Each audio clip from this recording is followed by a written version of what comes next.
Hello and welcome. For you guys today, I have the only author that could make the collective fantasy world hold its breath for 12 months. Welcome back, Jim Butcher.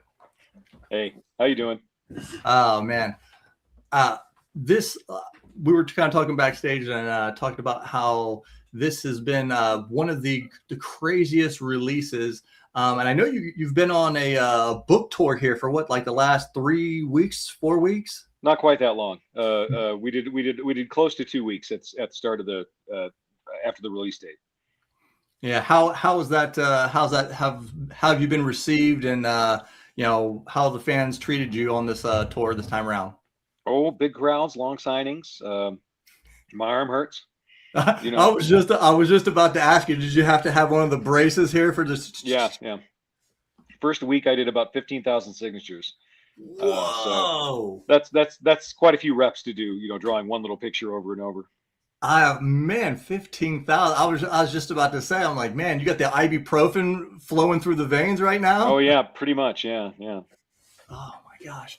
Well, I think a lot of people like Battlegrounds was a huge release too. I mean, there was just the anticipation between the two books, but with this one, I feel like it's been a little bit different. It's been like people are, because the book is different. We're going a whole grander scope with this.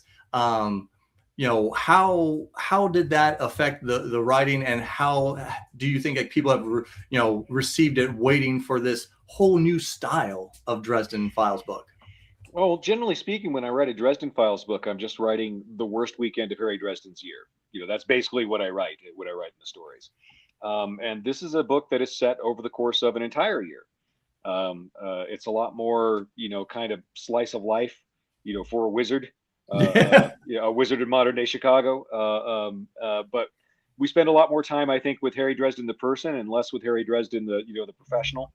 He's 100%. had, yeah, after the past couple of books, after Peace Talks and Battleground, it was a few things happened to Dresden, that were like serious life altering events. So it was. I had planned to go on to the next book in the series after this one, which was Mirror Mirror, and I realized that if I did that, I'd be doing the story a real disservice. Because after Dresden's been through all this stuff, that the reader's been on the ride with him. Yeah. Basically, I have to give the reader enough therapy to let them recover along with Dresden before we get on to the next story. Yeah, it was all gas, no brakes for Battlegrounds. We needed a little bit of a Yeah. uh, Yeah, that one was definitely, and I got that from watching Marvel, from watching the shift in tone between Endgame, and then we went immediately to the next Spider-Man movie a couple months later, and they did try and have kind of like a little bit of in memoriam stuff, for Tony Stark and so on, but um, watching it, I was like, oh wow, this is just the wrong movie for right now. After we got through Endgame, we had all these huge thunderous events. We needed a movie where we could yeah. stop and pause for a bit, in this story. And instead, we kind of went immediately into the next rollicking adventure.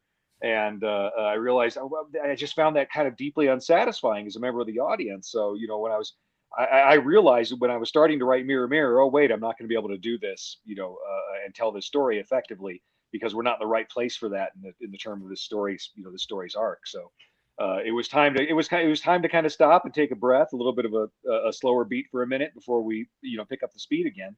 And so there was a lot of that in this book. I honestly, I didn't expect it to be very well received. I thought people would read it and go, whatever, like that. Because it's different than the rest of the Dresden books, but instead, I've had a bunch of people coming out saying, that this is one of the better things I've written, and I certainly wasn't expecting that. Well, 100%. And I mean, I think a lot of people are drawing conclusions to Ghost's story for this book. And I think it's the emotional aspect of the two books are very similar. And like, honestly, I think the greatest book, which most people probably agree is, so far is Changes. But my favorite book is Skin Game, because I love a heist. I mean, you can't beat a heist movie or Heists are book. fun. Yeah, they're fun to write. But I always say to people, like, I kind of feel like Ghost Story might be the best writing. And I think this book, the writing is just as good as anything you've ever done. I mean, being this far into the bookshelves and still being able to reach into the bag and pull out some of the most beautiful writing. And like you said, this is an emotional book. I mean, we're doing, Yeah. we go from the highest high we've ever been with Dresden, but somehow you bring it down to street level, but it also ends up being epic. Was that how you were feeling as you were writing it? Oh no, I was just trying to get the thing finished. Um, it'd take. I mean, it'd been too long since the last one already, and I'd sort of run into a wall trying to write this one, so I kind of stopped and went and wrote a whole different novel, the second of the Cinder Spire series, and got that done. And then I came back to this one, and after that, it worked much better. Yeah, it was one of those situations where, I'm putting this book together, and I just want to get it done. And is there going to be some epic stuff? Well, maybe, but only because it's tied into the personal stuff. Um, Yes. Yes. so, I mean, yeah, I hadn't actually planned on quite as much happening as did. I thought, honestly, I thought it would just be a much more, a kind of a much quieter, let's spend some time with Harry Dresden book. And instead, I wound up, wrapping some other stuff into it too, because, it is Dresden Files. There's got to be a certain amount of, wackiness happening, or it's just not going to be the same story. Absolutely. I mean, and one thing I love that you did, as well as, it's crazy. I'm not even sure that some books that are dystopian novels depict a city as well as you did Chicago, for how it would be, how the reality of this world would be, and especially the reality within your own universe, because that's the thing a lot of Yeah. people were thinking about, like, well, how is the city going to react? It's out in the open now if you want to see it at all. So Right. like, was that something you really, did you research or stuff, or did you just kind of like, this is how it would be, or did you have to kind of look up war torn areas, or? I did a certain amount of research. Yeah. Certainly, if the NSA takes a look at my search history, it's going to raise some eyebrows at this point. But on the other hand, I'm just going to be able to go, oh, a professional writer, and they're going to be like, oh, one of those. One of those guys. Yeah, one of those guys. Yeah, because I do have search terms in Google, like what would happen if a major EMP went off in the city of Chicago? What could we expect from that? And that's not generally a question that people specifically find themselves, going up to look up very often. I mean, that's common, right? I mean, who isn't looking about, like, a quarter of the skyscrapers and falling, being blown out of the city? Right. Oh, yeah. When the first time I visited Chicago, I went to the aquarium, and it wasn't until book 7 or 8 that I actually got to visit Chicago. It was until then that I had enough money. I didn't have enough money to do it. But eventually I got to visit Chicago. I went to the aquarium, and we're on the tour, and I'm taking notes because I want to use, I'm going to use it as a setting at some point in the future. Yeah. So I kind of stop in the middle of everything, and I ask the tour guide, hey, what would happen if this plexiglass wall between us and the water, what would happen if it shattered? And she's like, what? I mean, like if somebody shot it with a gun, or somebody shot it or something. And so, the security came in, I had to leave.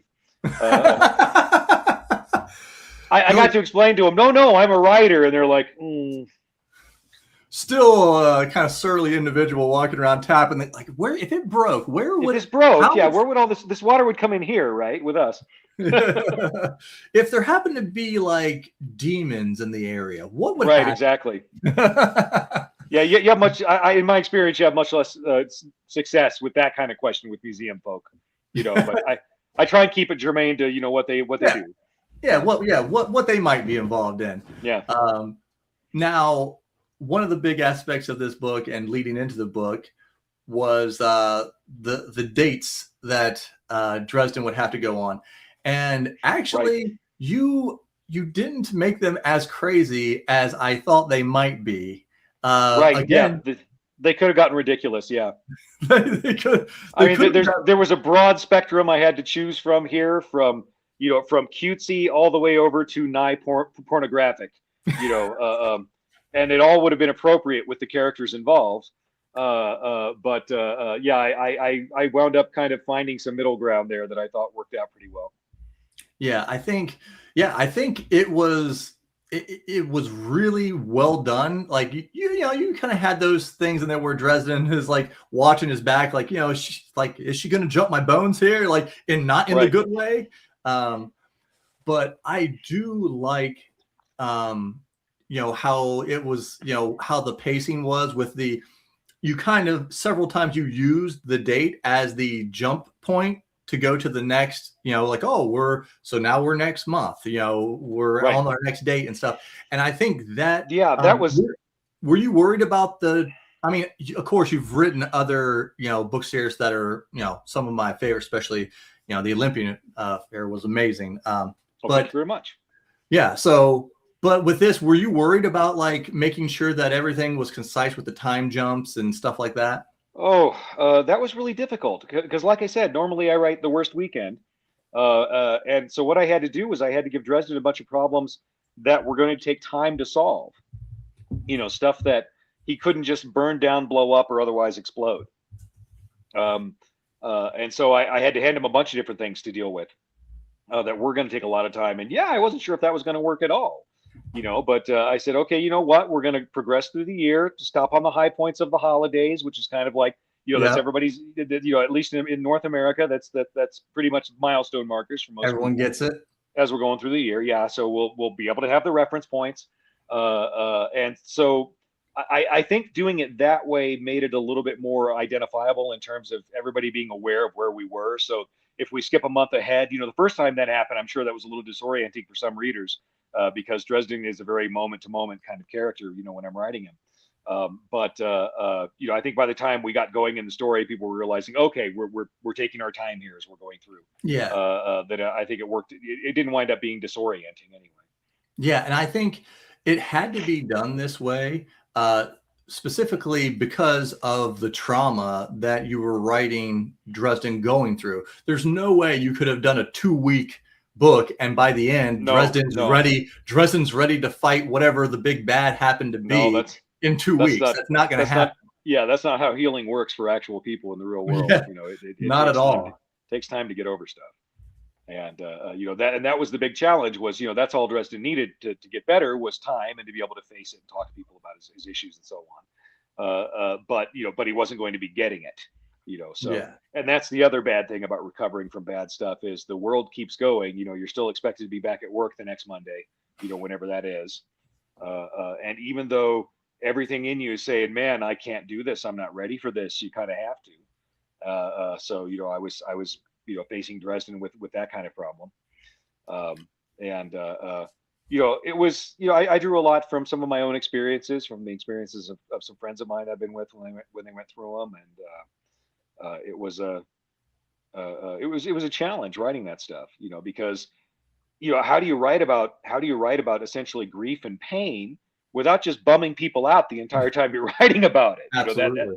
That was really a much greater challenge than anything else. I mean, I could have written Dresden, just describing, how he was going through everything, and it's like, okay, that would have been a long, depressing book. That would have been like something written by a Russian in the 20th century, but instead, I've got to find a way. Okay, we've got to find a way to keep this entertaining.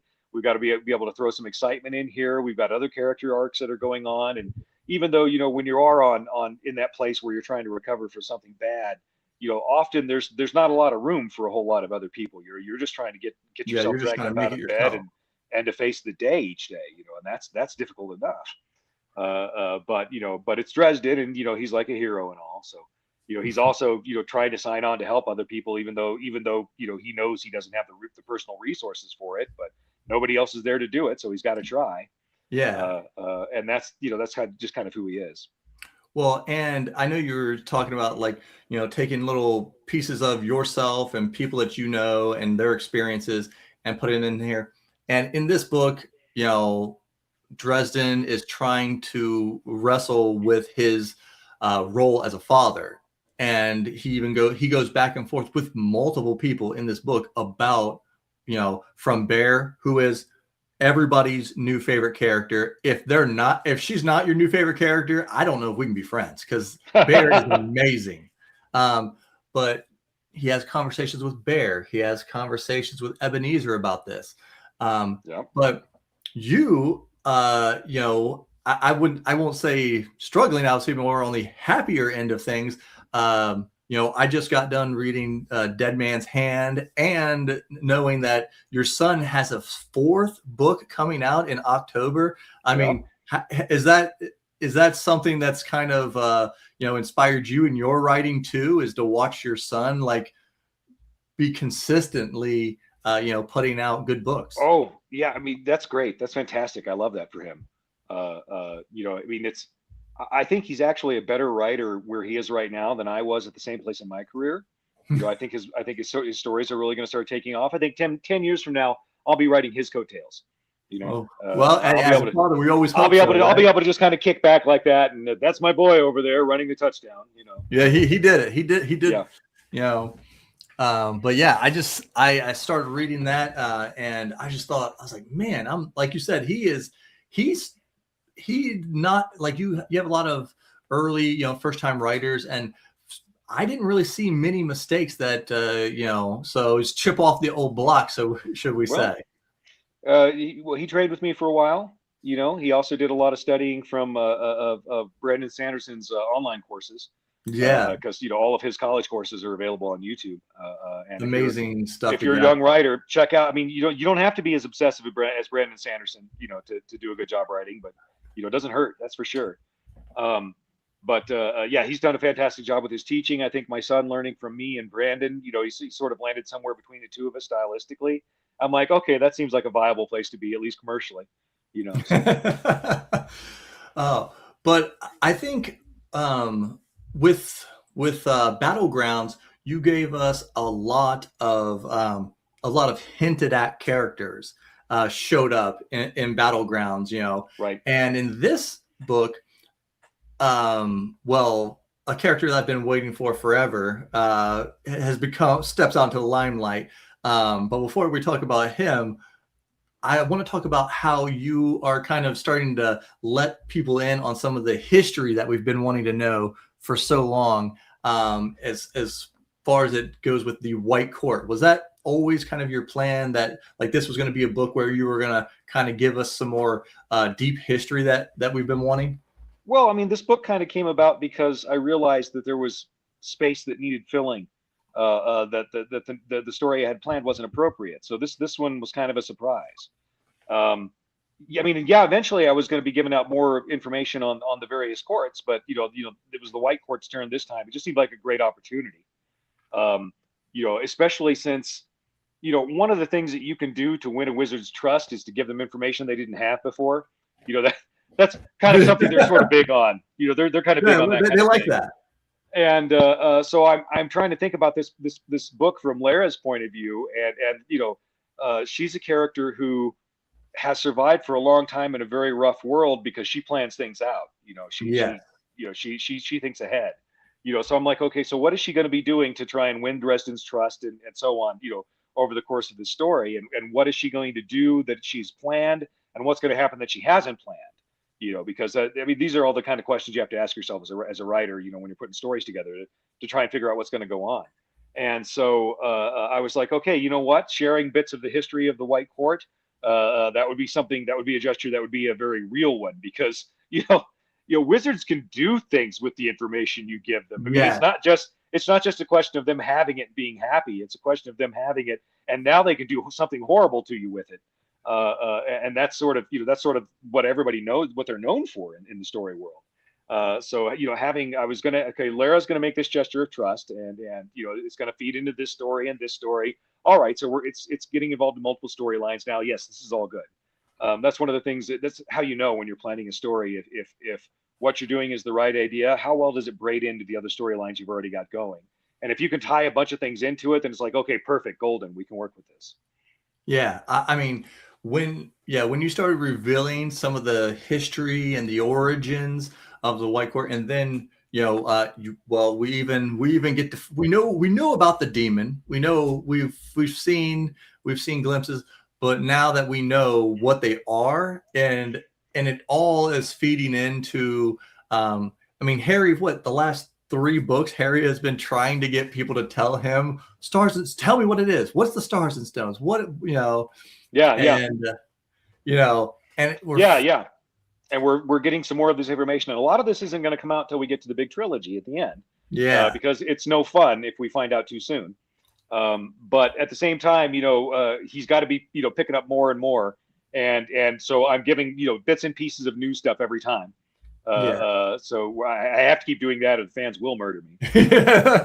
Well, yeah, and I think you as an author doing that, it even makes more sense within the story itself, because of course Harry's not going to just stop asking people about something that he knows is going to affect him on a grand scale. So like as an Right, author, you could just be like, well, I'm not going to tell anybody that for another 3 books, so I just won't talk about it at all. And it's like right. the character wouldn't do that, so it makes Yeah, sense yeah. that I mean, he's got to go start trying to find out, even if there's people who are not willing to talk to him. And he's just the right character to be doing it too, because that's basically been his job the whole time. Yeah, but speaking of bringing back characters and bringing back history, I thought that was I think this is a perfect time that you brought back Fitz. Oh, thank you. Just and I, as a writer myself, I've tried to learn this from you. Is to you can have a character. Maybe the character wasn't supposed to be a big character, but it's like you still have them on the shelf. You're like, okay, well, this Yep. would make sense to be here.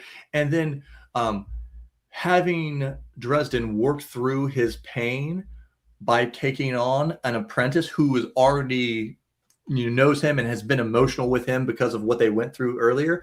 Yep. I thought that was because that's a great way in real life to get over pain, is to also help people who are hurting or need the help. And I think and you even reiterate this inside the book, is like Dresden's doing this. Why? People ask him multiple times, why? Because I can and I should. Mm-hmm. Was that something that you were Yeah, no, I don't want to do it, but yeah, this is what's good for you. What's not just good for them, but also good for me. And yeah, and not only that, but once you've been to really bad places psychologically, and you come back from them, you're real interested in showing other people, here's how I got out, and maybe that's the right way for you, or maybe it isn't, but this is how it worked for me. And to be able to kind of reach out to some of those people who are having a hard time and be able to assure them it gets better than from here. It does get better. I mean, I know it doesn't feel like that right now, but it will eventually. That's one of the things that you become very concerned with. Yeah, I mean, it's like, oh wait, and this whole trip was like really emotional. I had folks coming up to me, and telling me things like, hey man, I read this book, and 2 years ago I was holding my daughter while she died. And this book said a bunch of things that I hadn't been able to put into words, and I just wanted to thank you for that. It's like, I'm a truck driver. I don't do a lot of talking, and this book put a lot of things into words for me that I didn't otherwise have. Well, and yeah, especially, I mean, I used to be a manager at a pilot travel center, and yeah, working, talking with truck drivers. Yeah, it's like books. They might be the most voracious audiobook readers. Oh yeah, absolutely, they are. Yeah, they just they were always, back in the day when you'd buy the little CDs or whatever of the graphic audios. Yep. They would just buy them left and right, and because they're out there by themselves. Truck drivers, guys who work in machine shops, folks who are doing stuff with their hands all day, but their brain might be a bit bored. They love reading the audiobooks, man. They love taking those. Yeah. But now you finally brought him into the fold in Battlegrounds. But from the moment you mentioned him, I want to say he was mentioned in book 3. I'd been waiting for Dracul. Because I'm a vampire guy. I'm a Dracula. Right. I love all that stuff. But when he showed up in Battlegrounds, I was just like, that scene was so epic in itself. And then the way you bring him, into the fold here is just where you just hand him the card and say, tell the White Council this is where they can find me. And I'm just like, I'm just like, who? Okay, I knew he was strong, but he's just like, yeah, tell the White Council where I'm at, and Yeah, then yeah. Here you go. other Here's people, if you want to take this up, I'm perfectly willing to. We can fight about it, and that's fine. uh, Yeah. I love how I love how you just and I guess he's probably gonna be a big part of the apocalyptic trilogy. He's one Um, of our end game villains. Yeah, yeah. yes, right. Yeah, So Battleground was the end of Act Two.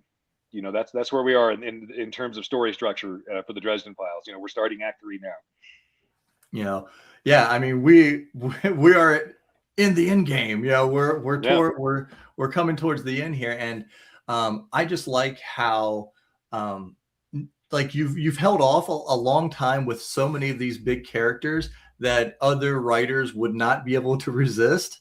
But pulling him in now, and just the way you did it, it's an appetizer. Like you're right. feeding people just enough of this character and making this character seem larger than life. I mean, just he seems like Nicodemus, who is the greatest bad guy of all time. Oh, I Um, thank you. yeah, like in all of media, Nicodemus is the best, and I get very strong Nicodemus, like similar vibes from Right. Dracul, and even like I don't want to there's a little bit of spoilers in here. I don't want to spoil the whole shebang if people are in here just talking, but when Mab talks about him the way she does, I'm just like, okay, we are Yeah, dealing with something that yeah. we When haven't when seen yet. yeah when Mab herself says, that's not a fight I would just have on a casual Tuesday. I'm not just going to go out and start this fight with this person. It's not worth Yeah, it for she's me. like, figure this out, Harry. Yeah, I yeah. don't She's feel like she's fighting. literally stood up to armies virtually alone. But she goes to this guy and says, "Yeah, you know what? I don't think I want to do this."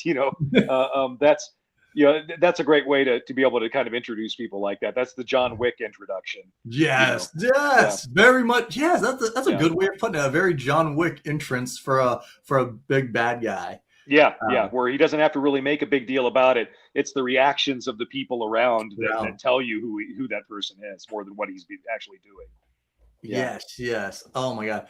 And so one thing that I found out, I don't know if I found out a little bit later than most people, but you are coming out with a novella later on too. What, in Yes. May? Yes. And I was like, what? As soon as I found out, now I'm having to look up everything. And so Yeah. It's you are partnering with Podium, and right. I've got to do a few hosting gigs with them recently, and yeah, they're just the nicest people. How did you end up partnering with Podium?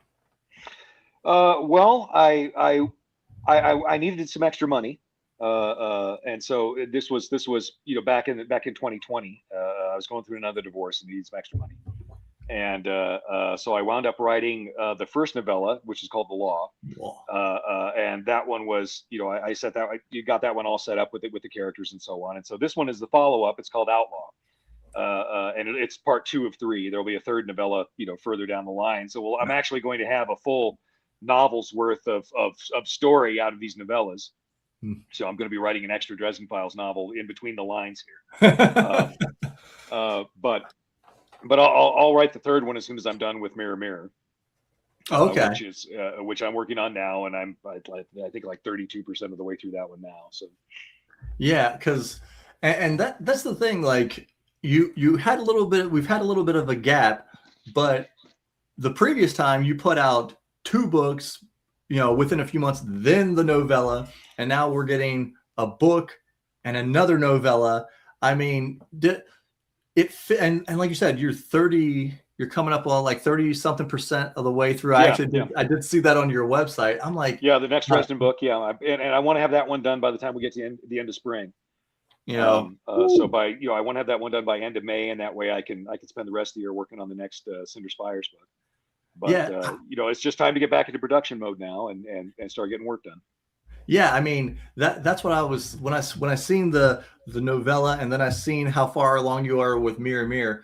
I'm just thinking to myself, like, do you feel like you're in a personal new era where it's like it's time to ramp back up this this writing speed again. I mean, you Yeah, I mean, I've been kind of out for a while, and sort of sort of writing when I could when I could bring enough focus to my work to make it good.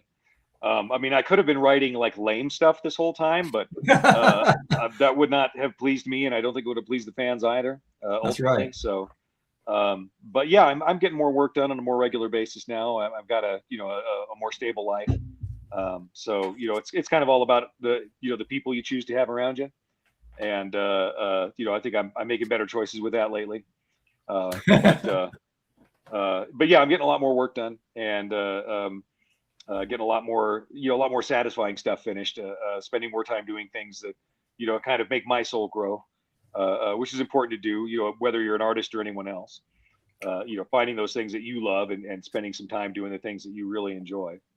Um, and I'm hoping to get back to whitewater rafting this year. Oh, We've had like a really bad snow season in Colorado this year though, so it looks like it might be kind of lame rafting with real well, low yeah. rivers. But yeah, So you haven't fell in recently, though, right? Because I know the yeah, last time you were on, you were telling me about how you fell in. no, that was the last time I went. I'm still kind of working up the nerve to go do it again. Although I threw out my back boxing about a year and a half ago, and Oh, so I wasn't able to do. I had to rehab my back for almost a year, to be able to get functioning doing athletic things again. oh, So yeah, so this year I'm looking forward to it. I'm ready to go back to the whitewater rafting. Hopefully I won't go in the river. I definitely won't be going in the river at 37-degree river again without a wetsuit. I'll tell you that. oh my Because good, yeah, because I was doing that run without the wetsuit. That was the part that made it dangerous. Just falling in the river was not a big deal, but that cold with no suit was kind of a big deal. oh, yeah. I mean, I work outside, and just I can just not imagine falling into 37-degree water. That Ooh would, boy, that wakes you up, man. That woke me up for several days. you're like, woo. Yeah, yeah.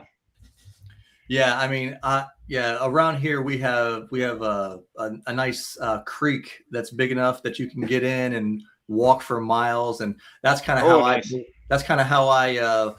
blow off steam, or kind of, I don't know if this is kind of the same for you living out in Colorado, but like I like getting out into the wilderness kind of by myself a little bit, and just it just helps me like recharge and like find more inspiration. When you got eagles and owls flying over your head, you're like, Oh oh, yeah. okay, yeah, Oh yeah. yeah.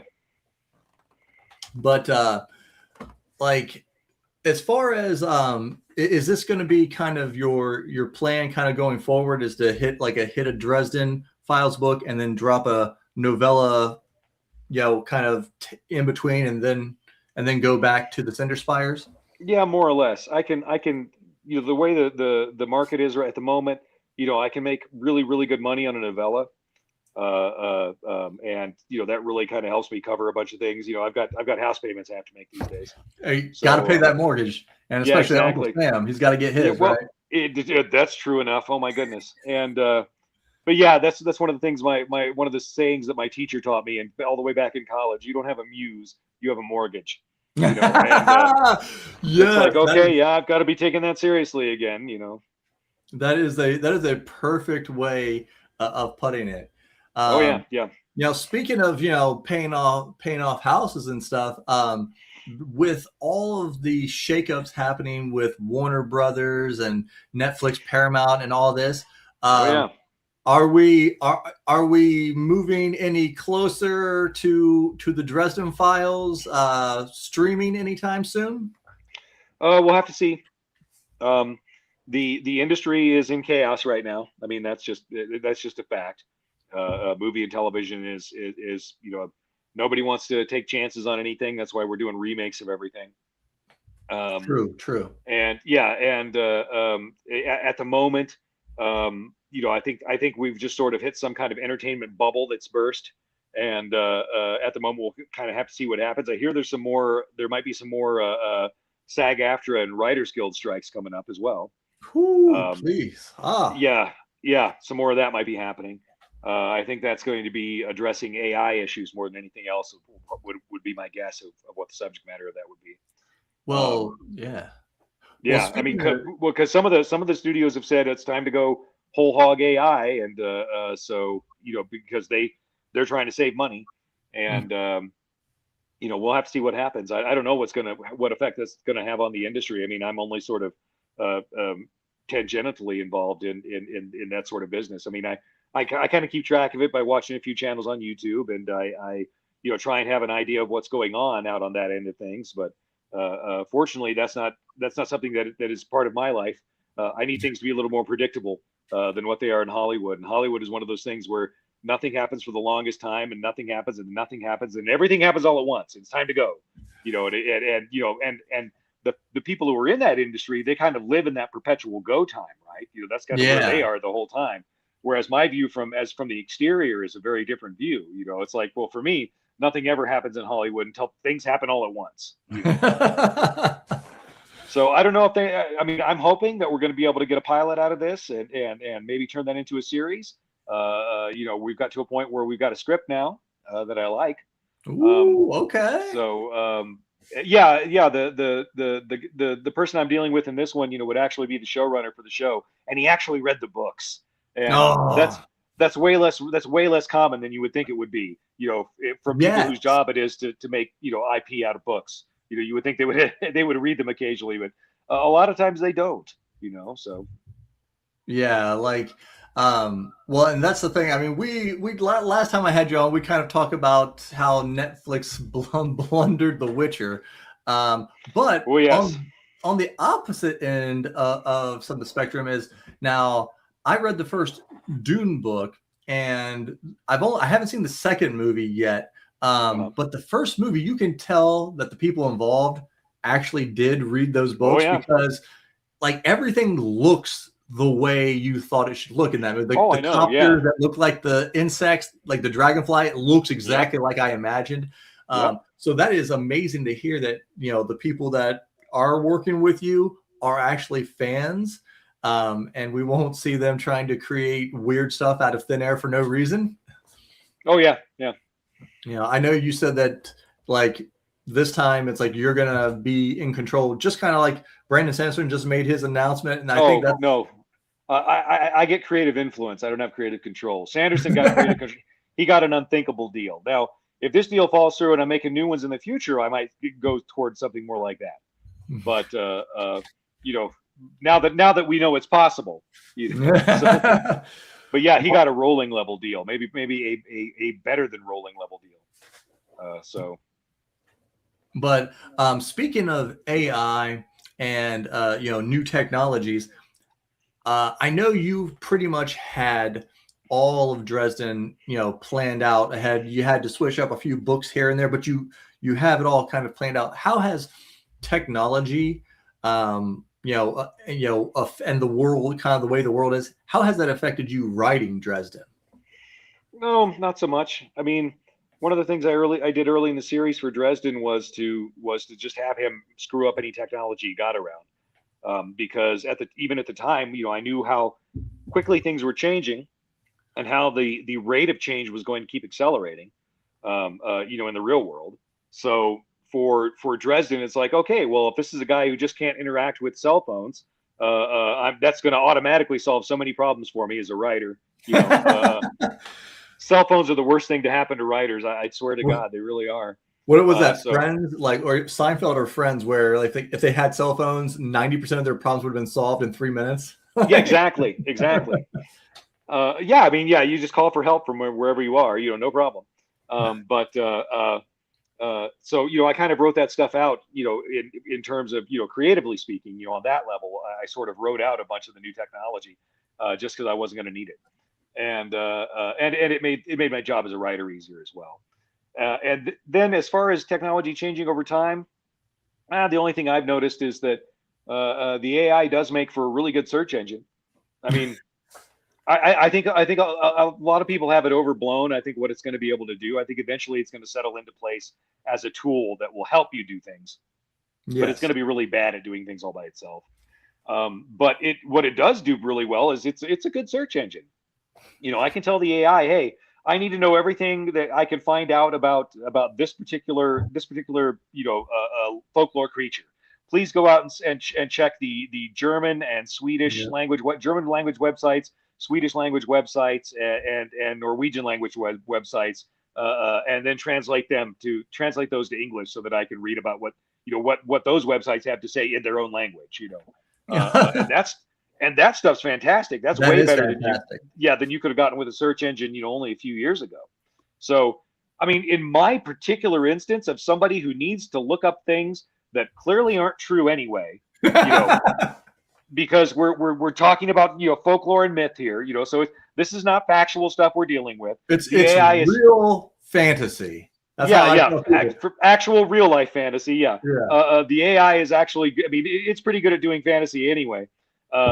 Even when you apply it to real life stuff, but being able to ask it, go look up all this fantasy stuff and share everything with me, and let's try and dovetail it with this idea. And how can these two ideas fit together? Oh yeah, that does work out really well. Okay, well then now I'm going to need some history to back that up. So let's go to History of Chicago, and the AI can really help with all that kind of research. I think it's fantastic for that. But honestly, the large language model, I mean, what it really does is it gives the appearance of being intelligent, but what it really is a machine that's good at guessing the next most predictable word. And that's exactly what it does. That is what it does, and that is a fantastic way to communicate and a terrible way to entertain people. So, as a writer, I'm not fearful of AI coming and replacing me anytime soon. That doesn't look like it's going to happen to me. But perhaps I'm a fool and I'm wrong, but I don't think so.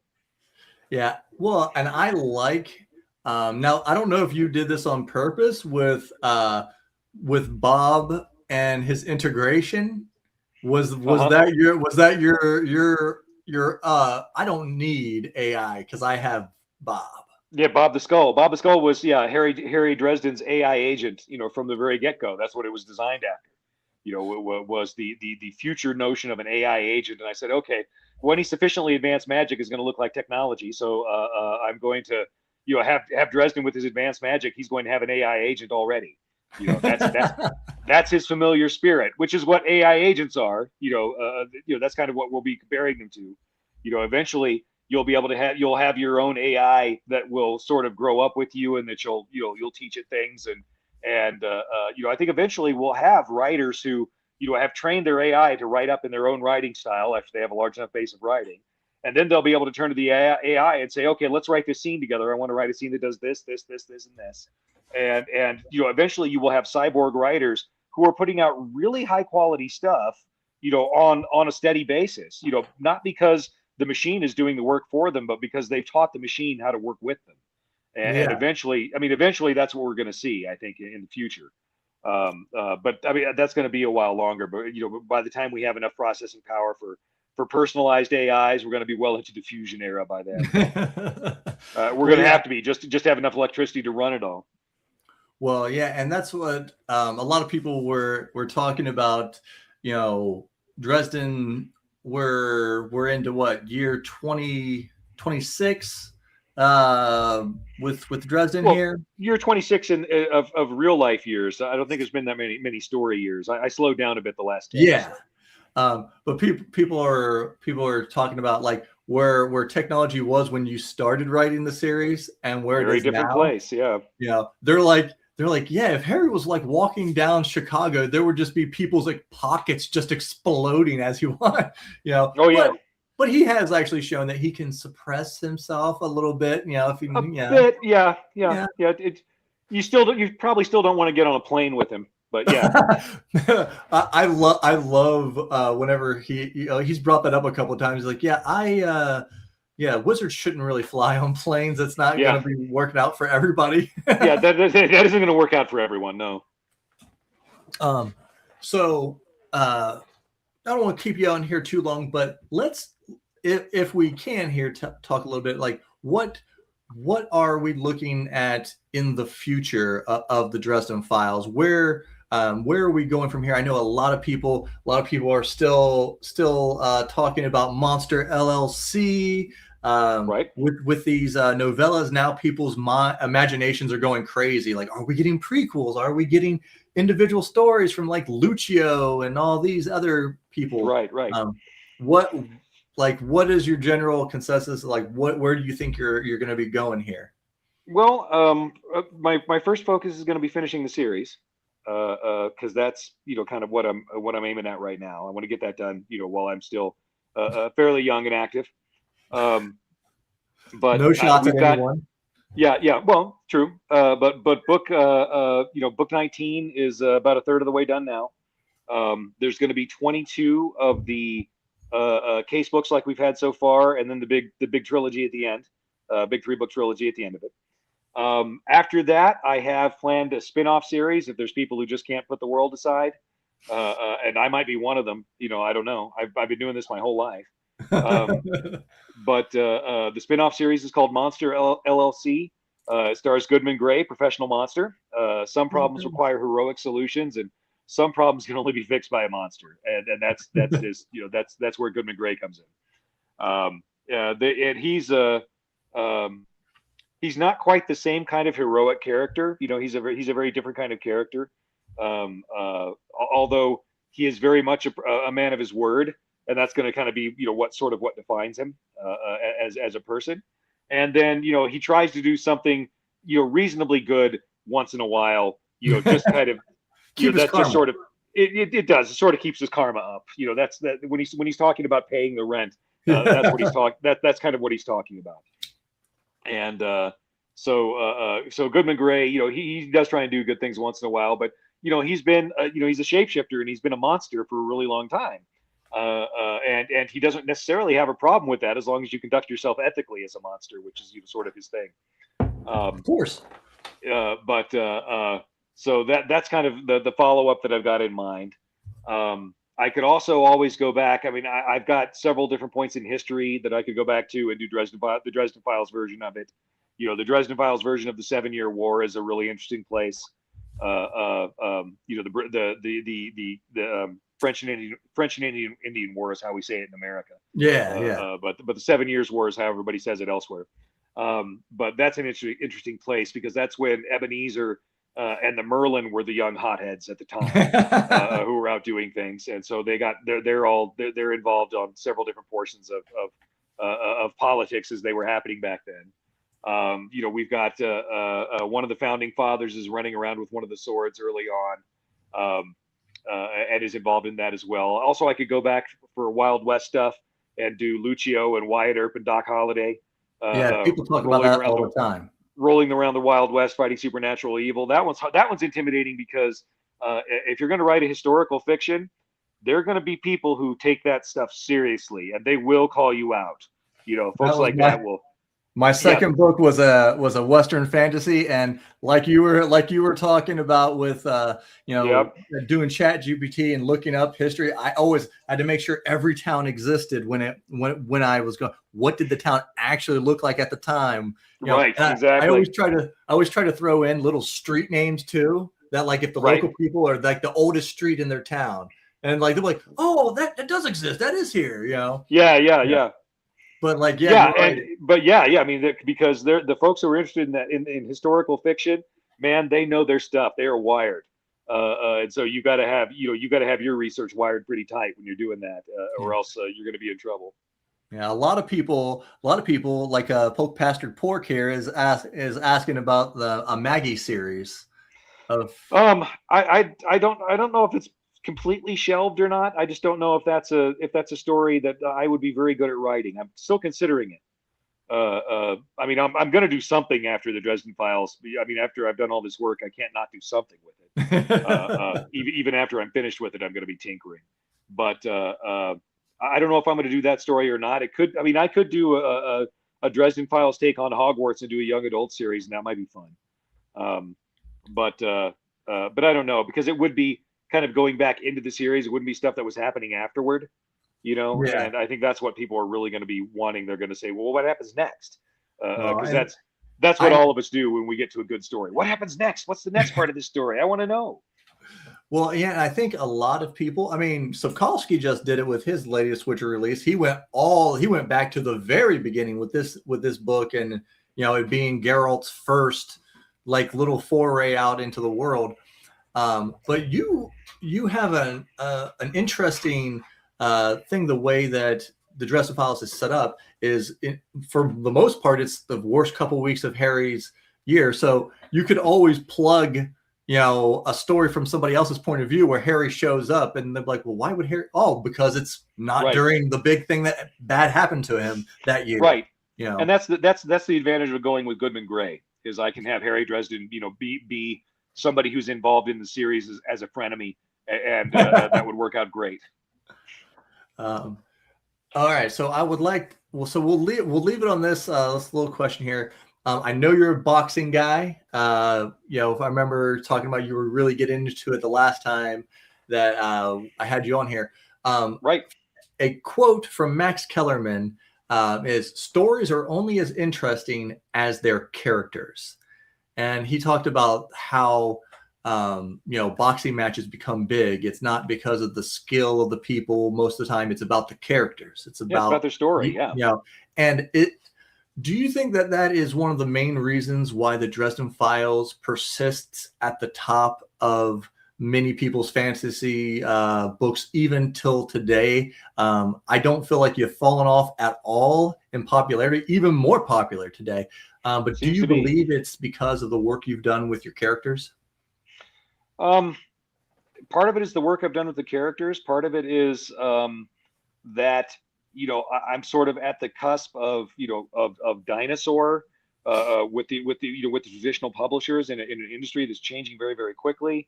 And also, I was one of the first guys to come in and start doing even low-key social media stuff, with his followers. And just early on, I would just log on and talk to people, and I still do it today. I'm a member of several Dresden fan groups, and people ask me questions, and I can answer my fans directly online, and I interact with them every week.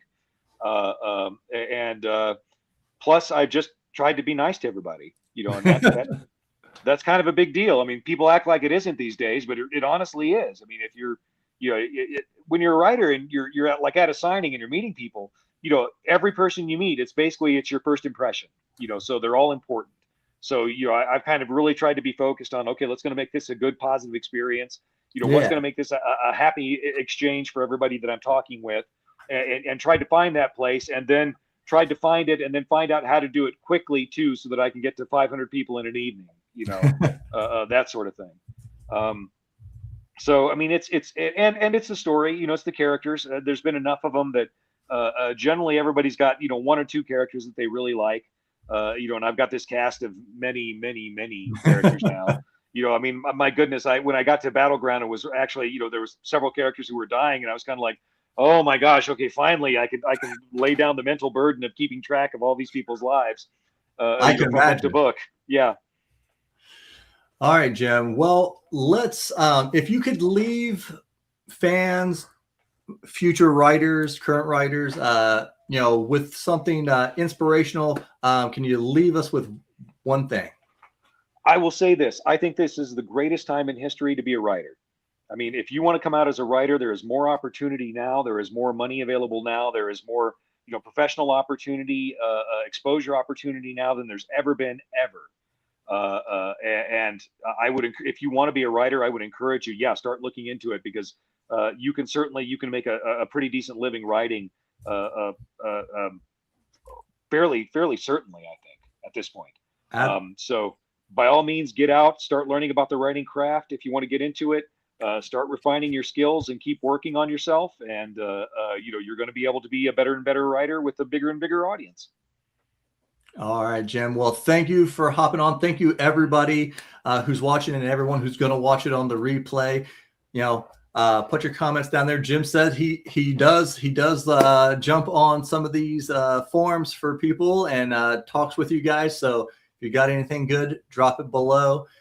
Thank you, Jim, for jumping on, and we will see you on the next one. All right. Take care, y'all.